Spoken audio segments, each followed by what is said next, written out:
Good afternoon. Welcome to another edition of the Madison View. My name is Ralph Scott. I was beginning to think there for a little while through this week that the MAGA Republicans will kind of back off their schoolyard bully stuff that they do, calling people names and trying to start fights and everything.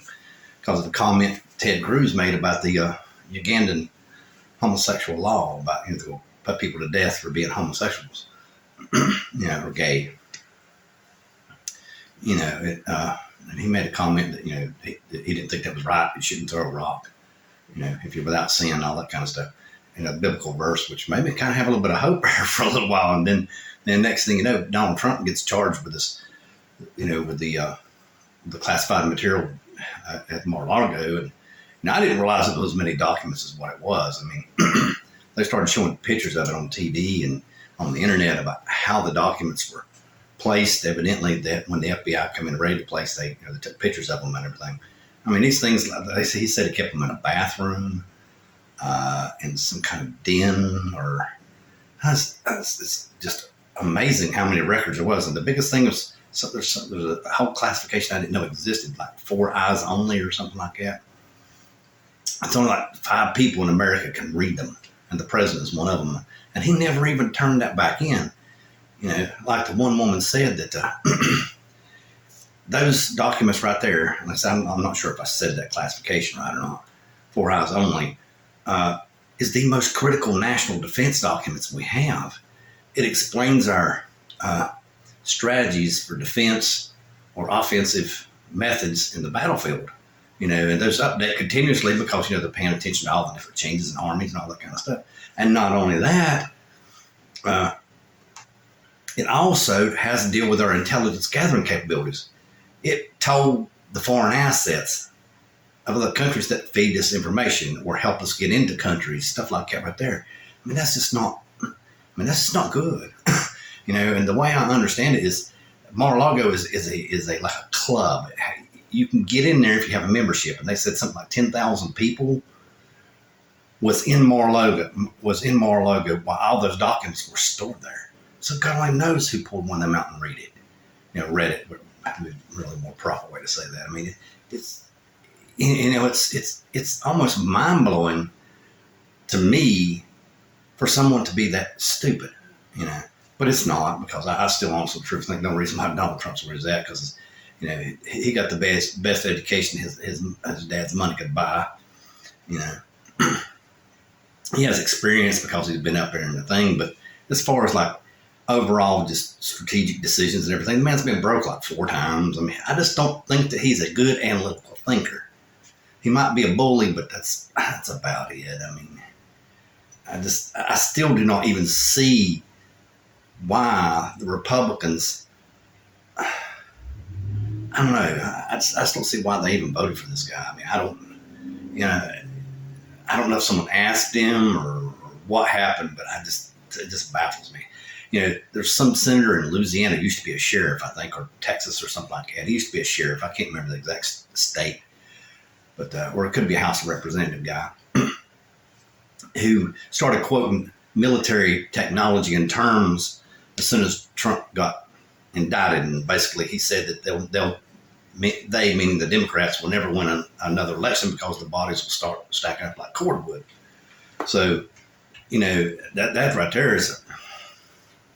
that right there is brought back to childish, knuckle-dragging, schoolyard bully stuff again. I mean, just because someone has a different political ideal, or political ideology, however how you say it, or ideology, however how you say that word, than you, doesn't mean that you should go around and shoot them. I mean, basically, I read like 3 different stories, and that's basically what one guy said. You got to come through me and 75 million other Americans who were NRA members, to get to Trump. It's just like... I mean, I just don't understand how you think one man is going to make that much difference in this country, because we have a Senate and we have the House of Representatives that should be able to punch a lot of flaws or paper over a lot of the flaws that any executive should have. I mean, I just don't, it just baffles me. Especially like I said, a man that's been broke 4 times, and the only reason why he was able to be solid enough to run for president is because Bank of America forgave him for $658 million.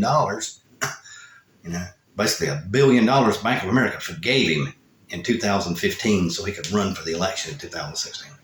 Just forgave him for it. And would that happen for you or me? No. That just baffles me. I still to this day do not understand, why someone would vote for this man. I just, as soon as I seen him running those many, many years ago, it's just like, oh my God, we've sunk to the lowest level yet. I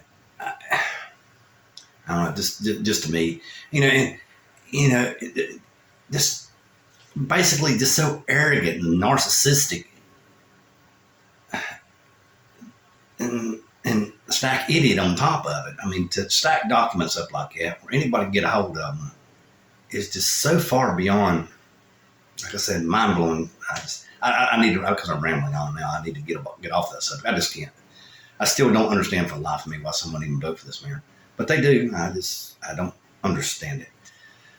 Anyway, let me get off of that.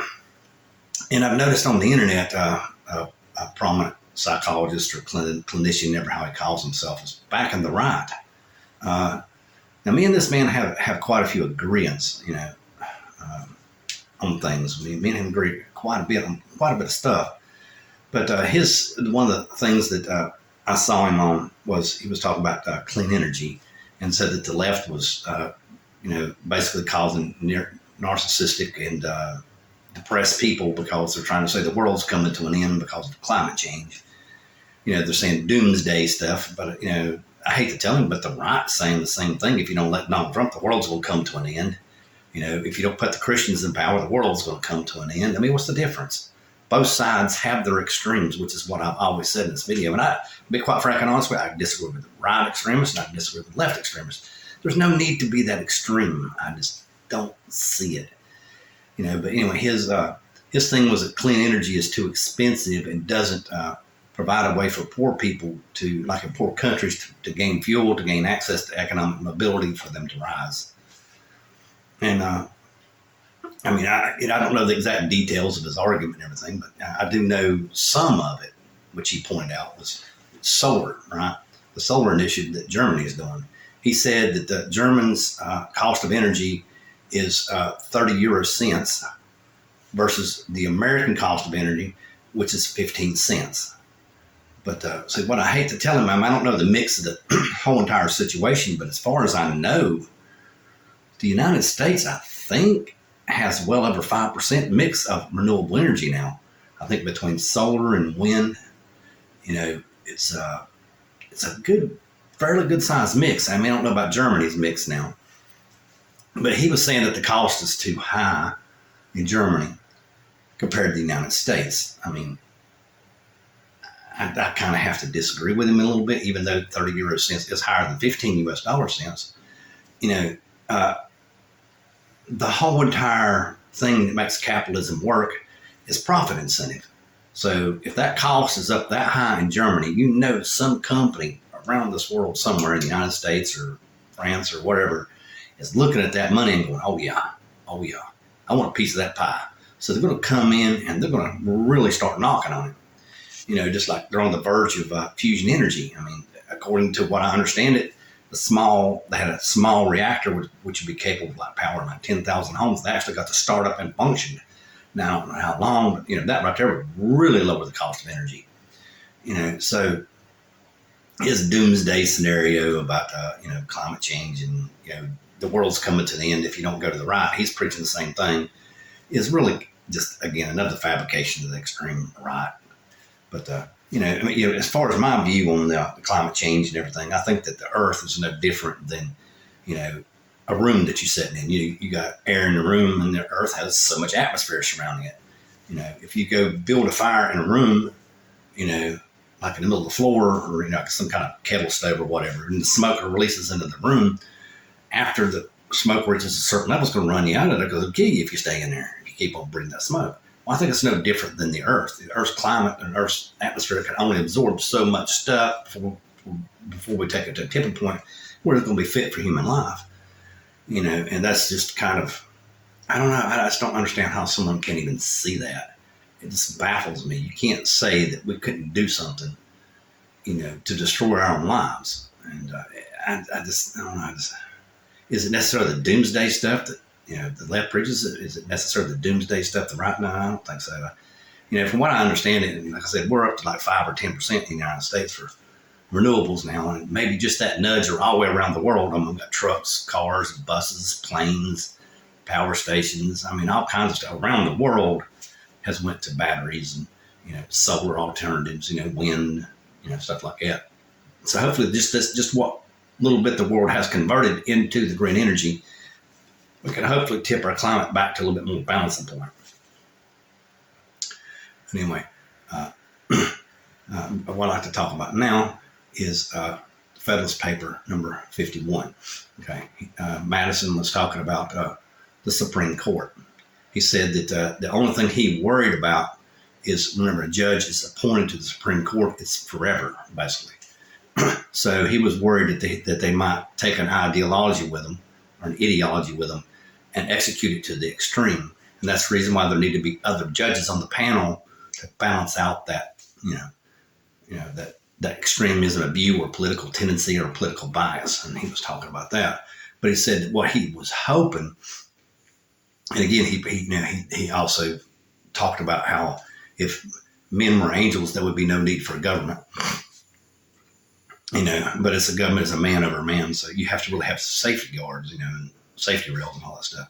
But he said that what his biggest faith in the justice system, or biggest hope in the justice system, be a way to say that, is it would protect civil rights as well as religious rights. So he was already in the in the ballpark where we're at right now with thinking about freedom of religion versus your own personal view of religion, basically, which is what we're down to now, which is what this whole entire argument of how to handle our economy in the future. It's basically a religious argument. Everybody can paint it ever how they want, but it is a religious argument. It's how each religion or each side sees their pathway forward to the future. And, that's what Madison was talking about. He was hoping that the Supreme Court will balance that out. So far, in my opinion, they've not done a very good job. Good night.